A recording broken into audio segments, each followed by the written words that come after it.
4 маусым Қазақстан Республикасының мемлекеттік рәміздері күні. Сондай-ақ Тонга корольдігінің ұлттық мейрамы тәуелсіздігін жариялаған күн. Тонга корольдігі Тынық мұхитының оңтүстік батысында Вавау, Хапай, Тонга Тапу және басқа да шағын аралдарда орналасқан мемлекет.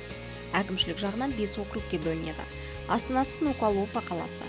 Ресми тілі Тонга және ағылшын. Ақша бірлігі Панга. Елді король басқарады. Мемлекеттік заң шығарушы органы заң шығару жиналысы. Ингушетия Республикасының құрылған күнінде 4 маусым. Есте қалар оқиғаларға келер болсақ, 1992 жылы елбасы Нұрсұлтан Назарбаевтың жарлығымен Қазақстан Республикасы мемлекеттік жалауы туралы, Қазақстан Республикасы мемлекеттік елтаңбасы туралы, Қазақстан Республикасы мемлекеттік әнұранының музыкалық редакциясы туралы заңдар күшіне енді. Ал 1944 жылы қазақтың қаһарман қызы Әлия Молдағұловаға Кеңес одағының батыры атағы берілген. Сондай-ақ 2007 жылы Алматы Атырау бағытында жаңа вагондардан жасақталған Ақжайық фирмалық жедел жолаушылар пойызы іске қосылды. Жаңа пойыз Қытайдан алынған 19 вагоннан құрылған.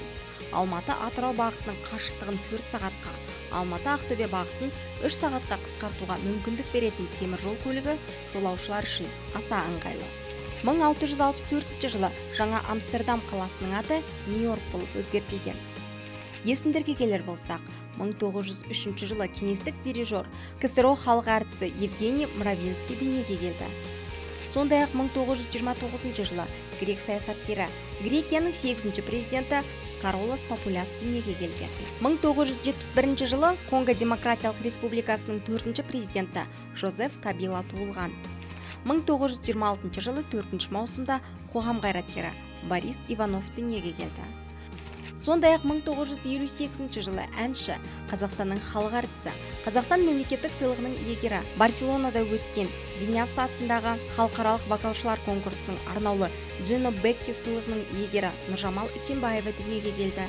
Үсенбаеваның репертуарынан ұлттық және шетел композиторларының әр алуан музыкалық шығармалары орын алған. Әнші гастрольдік сапармен Ресей қалаларында. Сондай-ақ 1997 жылы Татар академиялық опера және балет театрының құрамында Португалияда, 1998 жылы Санкт-Петербордың академиялық опера және балет театры құрамында Жапонияда және басқа елдерде өнер көрсеткен. 2007 жылы Нью-Йорктың Карнеги холл залында жеке концертінде берді.